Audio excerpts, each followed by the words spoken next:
Comics the Magazine is the powerhouse periodical you need to have. From creator interviews to insightful articles, Comics delivers the best parts of the fandom each and every issue. It has an exclamation point in its name for a reason. So what are you waiting for? Get to your local comic shop and pick up the latest issue, and check out comicsthemagazine.com for more information. Comics the Magazine is what the fans are reading.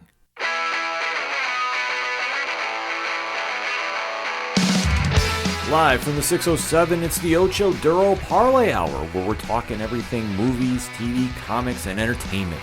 Join in the conversation on social media with the hashtag ODPH, because here we go.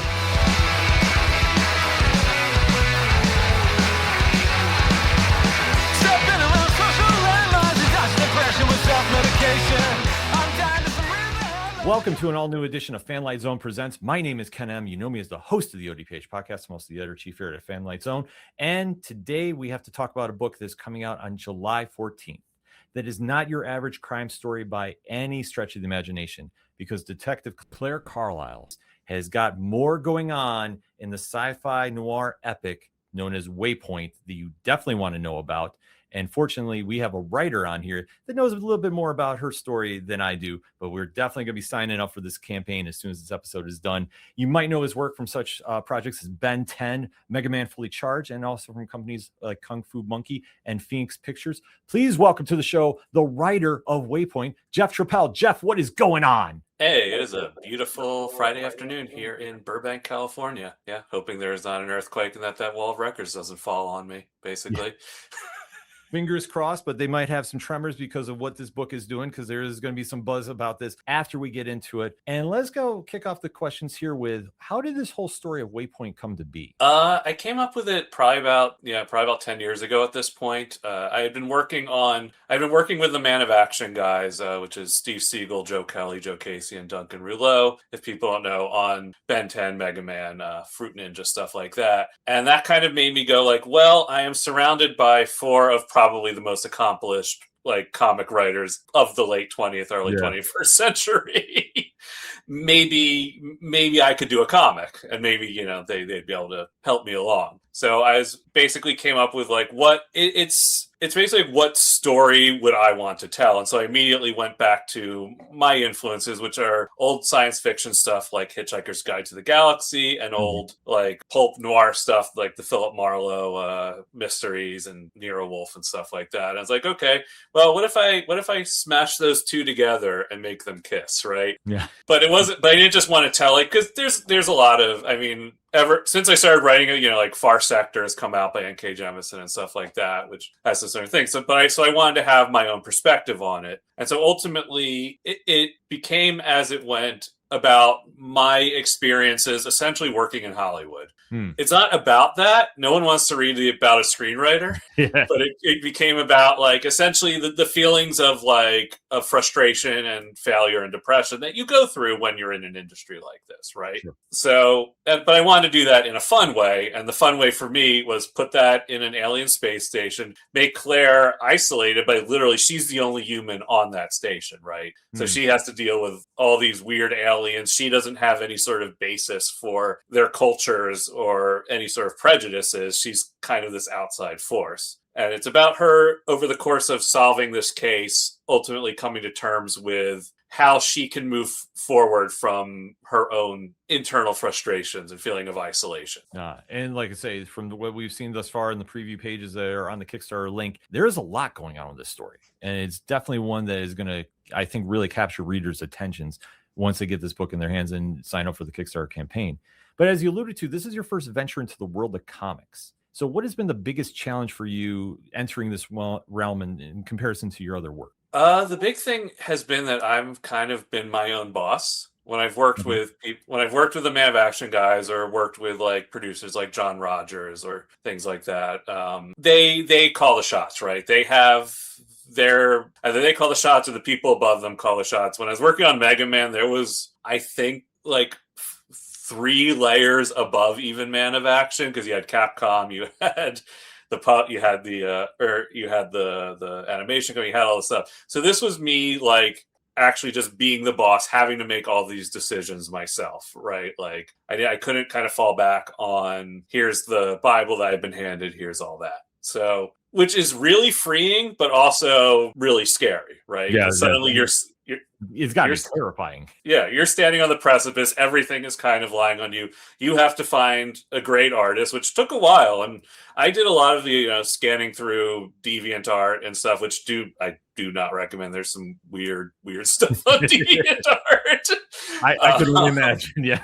Until I found my artist Jacob Wisniewski on Twitter, just replying to a comic, like a call for samples kind of thing. So you had to find the artist, I had to find the letterer, and then ultimately, when I decided I was going to go out on my own with the Kickstarter, because if I'm gonna do something, if the purpose of this was to do something that I own, I've said this in other interviews and places, like I am absolutely grateful for all the opportunities I've been given. Like all the shows I've worked on, like Ben 10, I love Ben 10, Mega Man, loved since a kid. Like some of the stuff that didn't get produced was, stuff that I felt really passionate about, but it was all other people's stuff. This was my thing. So if I'm going to do it and I can't find a publisher who will let me own it, and look, I understand how the business works, unless your like Image obviously lets the people own it, but I'm not at Image level yet. Let's be honest here. Like, hopefully with this book, someone at Image will look at it and go, "This guy's pretty good."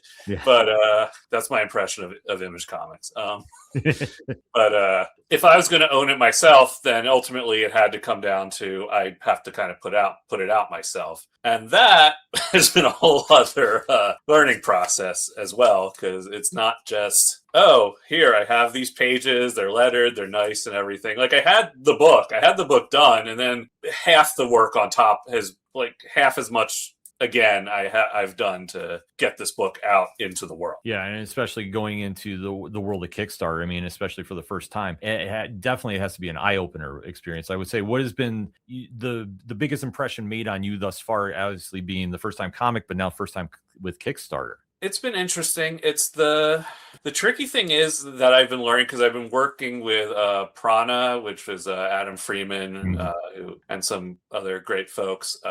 So they've been sort of helping me through the process. But what I didn't realize, because I'd originally thought maybe I'll do it myself, but then I was connected with Prana, and I'm like, these guys know what they're doing. I'll go with them. Yeah.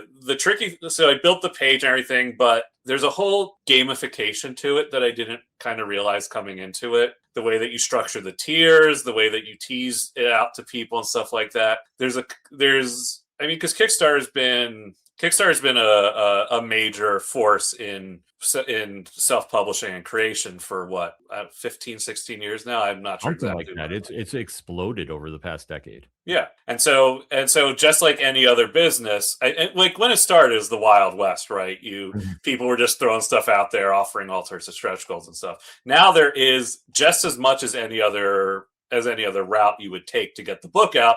There's a way to do it, and learning about how to do that has been it's been an experience, and like especially for future books, I've learned a lot, picked up on, but I think the really nice thing about it is, and once the thing goes live and I'm able to directly interact with the backers and all that, I think will be really cool. But I think what really appeals to me about Kickstarter, and I have Kickstarted, like I'm an avid board gamer, I'm an avid comics reader, so I've Kickstarted a ton of this stuff. And like what's really nice about it is it gives you a sense of ownership in this creation, right? Is like, because again, you buy a book from Image, and again, I'm not trying to crap on Image. I love Image, but you buy a book from them, and they've already, they've printed it, they've already done all these costs. You are doing a kind of end-to-end thing.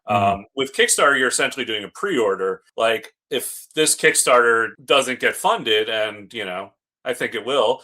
But if it doesn't get funded, like I need the money to print the book, right? Like people who are backing this Kickstarter are directly contributing to this book existing in the physical world. And I think that's kind of cool. That's like, it goes back to, the Renaissance. You have the Patreon app now.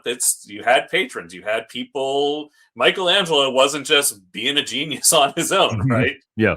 I'm not comparing myself to Michelangelo, but No, he no, had for sure. Yeah. yeah, he had the backing of these rich families. And so this is a way to, like, unless you're personal friends with Elon Musk and can kind of get that money, this is a way to get like a bunch of people to give it. I know I'm explaining Kickstarter as it is, but like to me, I think that that's a really fun, interactive way to approach it. And that's something that, again, I'm really excited about, is being able to get in there, hear people's feedback, see people's reactions when they first read the thing on the Kickstarter page and all that. Yeah, well, I think that's just something with Kickstarter too. It's just so much more of a personal connection because it's the direct interaction with the audience, and you can kind of get a real temp in the room and see about what the vibe is for that, and then obviously take that experience with you to wherever you go for your next project. So, I mean, that's one thing I always think is really a benefit about doing Kickstarter books is, you just have that instant connection, and it's a live and learn process. And then obviously, as every time somebody does a new campaign, there's always something to take away from it and grow from the next project. And it's interesting seeing what people respond to. Like I did a live podcast the other day, and they had people in the audience, and I pitched the book at the end of the podcast, and somebody like really grabbed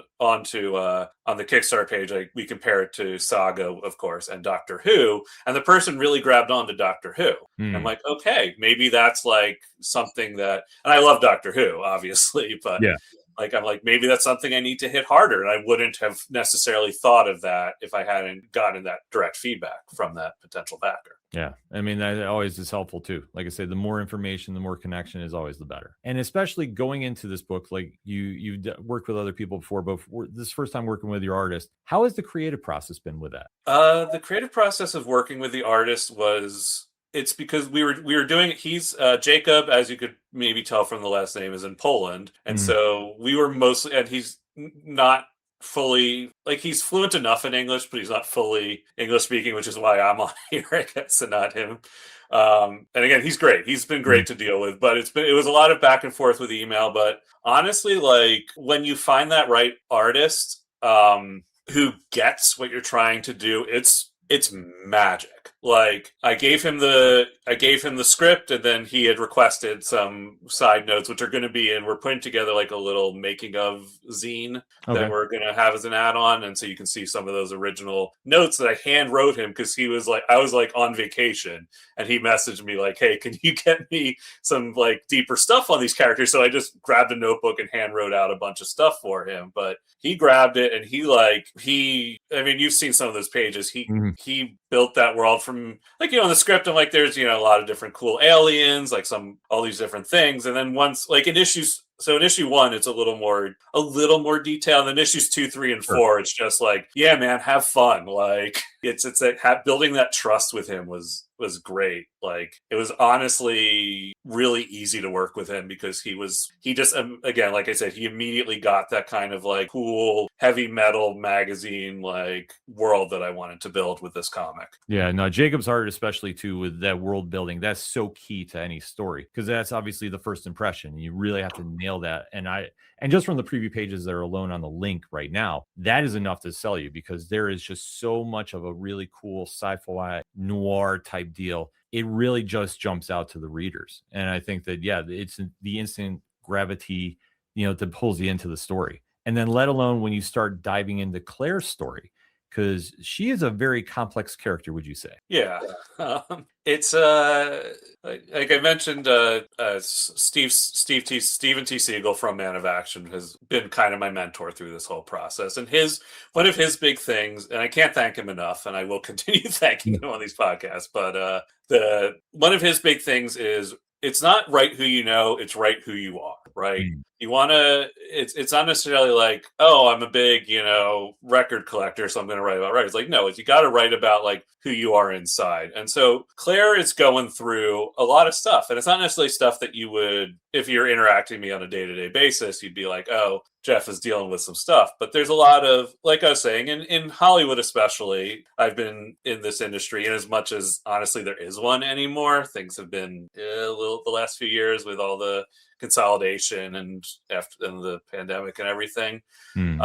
It's an industry born to create imposter syndrome, right? Yeah. It's an industry born to essentially isolate you. Like, And so that's kind of what I was feeling. And so I poured, even though, like, again, like I said, it's not the story of a struggling screenwriter, like, even though there have been many great noirs about that. It's not, I'm like, I wanted to take those kind of feelings that I had of the isolation, the depression, the imposter syndrome, the kind of past feelings of being burned on projects and stuff, and put that in a character who was not at all on the surface, like, right? So I want, so Claire to me is very, at the beginning, she's very kind of guarded. She's very sarcastic. She's in the reason, and this is a tangent, but sure. I had a lot of, there were a lot of different iterations of the title. And the title originally for the book, which I got a lot of feedback on, and it's like, okay, I'll change it. But the title initially was Stationary, because it's a pun on space station, but it's also because Claire feels like she's stationary in her life, right? Okay. She's stuck in this place. And eventually I settled on Waypoint when I read a title, which gives you kind of the more sci-fi feel, it gives you the space station feel, but it also indicates Claire is at a waypoint. She is not at the end. She's kind of stuck in this place. And she's struggling with, how do I get out of this place? And the answer ultimately is to be active, right? It's to go out there, meet people, build relationships, and push through what you think is the right thing to do and what you think is the thing that you need to do to get yourself to the other side of all of this. Which is, I'm not going to say it's an especially like original take on story. There's only so many types of stories, but it's one that speaks deeply to me. Yeah. And I think it's going to be speaking to the audience too, like I say, just from the little snippet, but just with that kind of message too. I mean, making a connection like that on that level, that's something that, fans can definitely relate to, and then watch the journey of the character going forward. And especially in the sci-fi background to it. For you as a creator, what is the biggest draw to dabble in this genre? It's just one of those things. It's like, I've loved science fiction since I was a kid. I was reading Isaac Asimov. I was reading Hitchhiker's Guide, Poul Anderson, all those authors back when I was in, elementary, high school kind of stuff, or elementary, middle school. Like, that's what I grew up on. I think it was just, I like spaceships and stuff. A lot of the cartoons when I was a kid were very science fiction oriented, right? When I was growing up, it was like Transformers or Exo Squad or Bucky O'Hare or whatever random stuff around there. There's a lot of very science fiction heavy cartoons when I was growing up. X-Men even you have giant robots running around. They go into space all the time. Yeah. It's a fun playground. And it's the nice thing about science fiction is, like, I know that there's there's hard science fiction and there's a little more pulpy stuff. And like, the hard science fiction is interesting because that gets into like the actual science nitty gritty of it. But for me, what's interesting about it is it gives you a layer of abstractness between what you're writing about and the reality that you're speaking about, right? Like, it's easier to make to have a message about bigotry, for example, in something like X-Men, where it's like, oh, they're bigoted against mutants versus they are specifically bigoted against these marginalized people, right? Yeah. So for me, the appeal of science fiction is you can tell these stories that have all these little bells and whistles, right? Like, that's the fun. I have a friend who I board game with, and he does not like space. I'm like, how do you not like space stuff? It's so cool. Like, I'm not sure we'll ever actually get there, but like, there's something about staring into that night sky and imagining what's out there. Because it could be anything. And so you can combine that. This could be anything but it's actually about these things that I want to deal with on Earth. But there's enough of like a distance between the two things that you're not necessarily hitting things that would turn people off or alienate people. Does that make sense? Oh no, it makes perfect sense. Because I think the one thing too with sci-fi is it's so much of a wide open playbook that you can really push the envelope a little more further than some might think, because it's really just that much of an open landscape to create on. And I think in stories like this too, where you're having Claire's story as as the focal point, but that is the backdrop, I think it just adds a nice element to the book. And it really is not your average story, but like you alluded to, tying in elements of Doctor Who and Saga and just like that kind of vibe. I think it's just when you put it all together, that's where you really know you got something special. And I can't stress to our audience enough about Waypoint really has got some of this. going on. Well, I think what's fun about doing it from Claire's point of view specifically is there's a whole in the background of there's a whole, intergalactic politics and like different factions that hate each other and all that. And Claire doesn't care about any of it, right? Mm-hmm. She just has a case to solve. So Yeah. you can get this sense that, like, especially in a comic book form, in a novel, you can really get deep into that stuff. In comic book form, especially, at least the type that I like to write and read, the fun of it is like all this stuff is there. It's implied that it's there, but we're not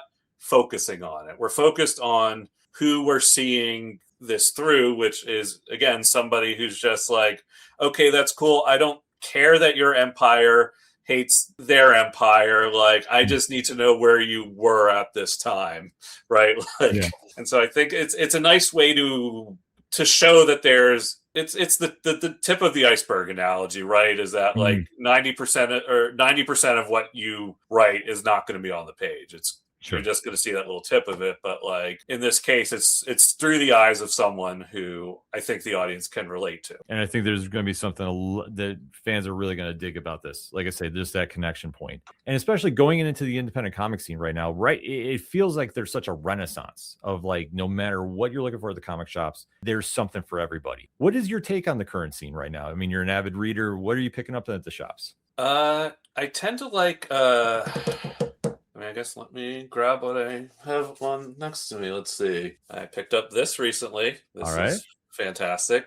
This appealed to me. I mean, Scotty Young is obviously love his stuff, but what I love about a book like this is it's kind of you could tell this in novel form, but the way that he and Jorge Corona use the medium to make this haunted house story feel unique to the comic medium. Because I've read a ton of haunted house books. I've seen a ton of haunted house movies. Like, I just love that, like, the use of just even the way they position the panels really adds to that eeriness and all that. Like, and that's something that I really love about the comic medium. But yeah, like I tend to go in, I tend to look for like, what is something that I couldn't necessarily find in a different medium. I watch a lot of anime, I watch a lot of movies, I read a lot of books, but like, what's something that is going to give me an experience that I can only get in the comics? And I think, like you said, like, you're doing a lot, they're getting a lot of stuff right now, even in non-indie circles, like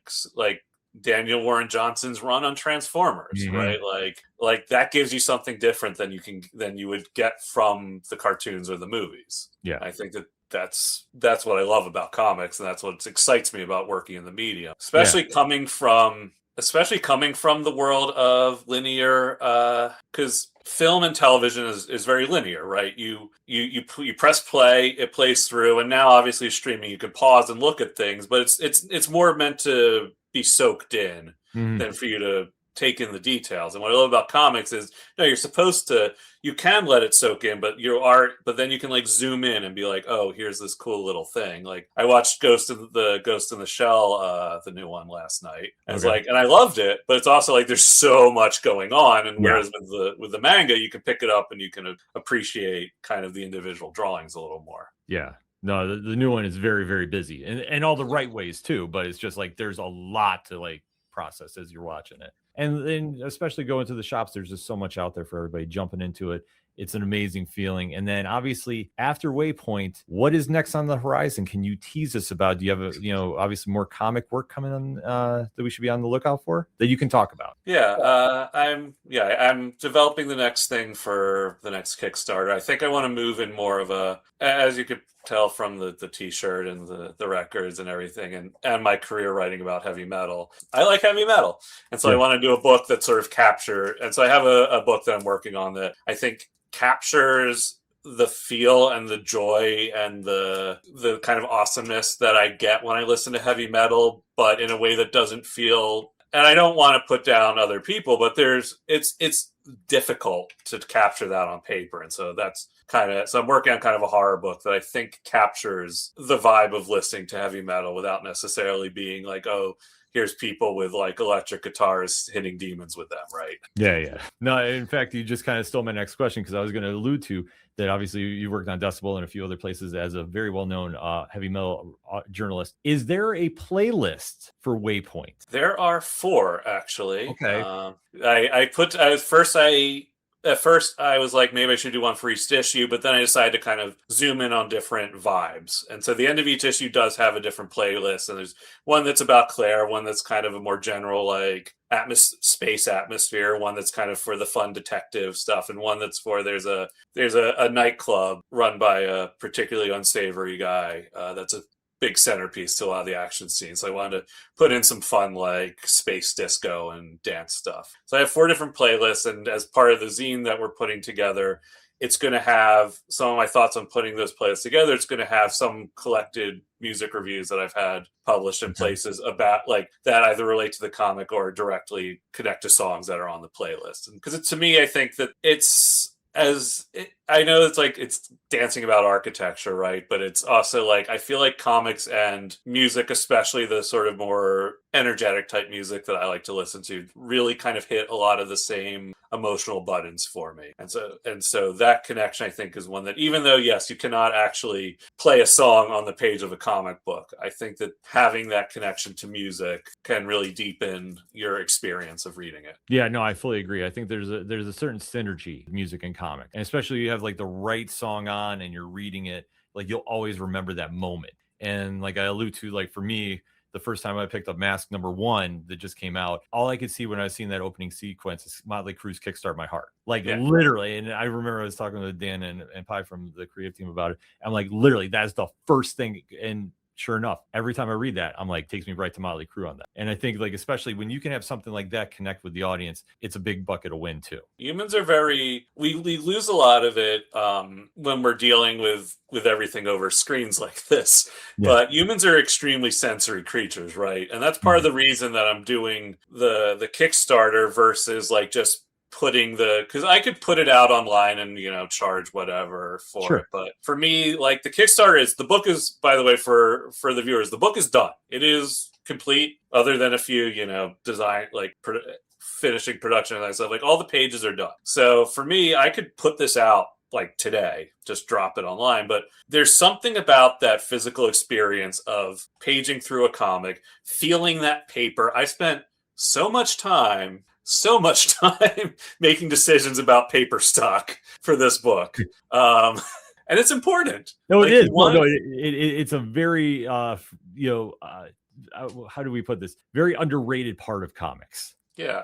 It is like, and there's something more like, I have so much stuff on PDF on my iPad, and it feels like you're just gliding through glass. Whereas, again, picking up a physical book, you're getting that physical sensation on your fingers. You're physically turning the page. Like, it's that kind of thing that the pushback to the streaming and the ease of everything is that you with all that, you miss that sort of human element. Like, and so hearing is part of that, having that connection to it. I mean, I wouldn't necessarily recommend like tasting the book, but like the getting Claire's theme song for me, and it actually came way after I finished the book, was this garbage song from last year called because I was going to ask you that as another question too. Is there a certain song that sums up Claire? And obviously, because like I say, she's so complex as a character that it's kind of tough to nail down. But if you have a song in mind, I definitely want to know that, because it's There's No Future in Optimism is the name of the song. I wanted to make sure I got the name right. It's from Garbage's new album last year, which is fantastic. And I'm like, I heard that song and I'm immediately like, that's Claire. Like, perfect. It's just got this cool kind of synthy vibe to it. It's both cynical and kind of optimistic. Like, it captures a lot of the warring feelings in her head in music form to me. No, and that's perfect. And especially too with her, if you had the chance to cross over Claire into any other universe, legal ramifications, whatever, everything's waived, everything's cleared, everything's a go, who would you cross over Claire into for a story, and why? That is an interesting question. I think I would probably say, and I know I mentioned it earlier, but the world of Saga is a really fun one for me. It's one that it feels like when you pick up those books, it's just it feels like you want to just kind of hang out with those characters, some of the characters. Yeah, I would say some, not all. Like I feel like it'd be fun to kind of drop her into a universe like that, where it's, because I think those characters especially are very passionate, and I think that would challenge her in an interesting way. Yeah, I could definitely see that. That would be a very, very fun story to do. And then hack slash, right? Or that would be a wild one. I would say That'd be a wild one. that would be a wild story. All right, I need to refocus for a second after seeing those two worlds come together. So that being said, though, we did allude to that you have a very heavy background in the heavy metal music genre. What do you think is the all-time best heavy metal album of? It's an obvious answer to me, at least, but like if I was going to pick one metal album to hand to somebody and be like, this is heavy metal encapsulated, it would be Master of Puppets by Metallica. Great like choice. As much as I hate being basic like that, it's just like every time I put that out, I'm like, this is it, whether or not you can argue whether it's the best or whether it's just like it is metal, like in its purest form. Like, yeah, it's damn near perfect, if not fully perfect. Like I said, I'm a big Metallica fan, so I can fully agree with that statement. It's like just I want to pull out something obscure, like Blood Incantation is a band that I absolutely love. Their album Absolute Elsewhere from a couple of years ago is like the most mind-blowing thing I've heard. But again, it's you need that background in metal to, I think, fully appreciate it. Whereas Master of Puppets, you put it on, you get it, right? Mm-hmm. Like it's not there's no gray area. It's like straightforward as it gets. So no, I could definitely understand that. And how would you say is the state of metal for anybody that's not listening to it like right now? There's a lot of really cool stuff going on in the genre. It's one of those things where it's hit a point where I'm not sure how much like insane evolution there's going to be in the genre, but it's got to the point where it's like there are enough interesting pathways for artists to explore, and there's enough like I hate the word authenticity, but you can always tell the difference between like, sorry, I'm trying to think of how to phrase this. It's like I was talking about with how I wanted to make Waypoint specific to me, right? It's like I've heard a lot of bands, and I'm not saying they don't love what they do. They're having fun, they're doing it. But like I've heard a lot of bands that you put it on, you're like, okay, I could be listening to Judas Priest or whatever instead of this. This is just kind of a carbon copy. You can always tell when a band has their own kind of perspective that they're putting on the things. So even if it's something that you've heard before or it's working within a familiar genre, sometimes a band will just come in and they'll just have that kind of undefinable it to it. Yeah. That makes you go like, okay, these guys like have a really specific thing they're trying to do here.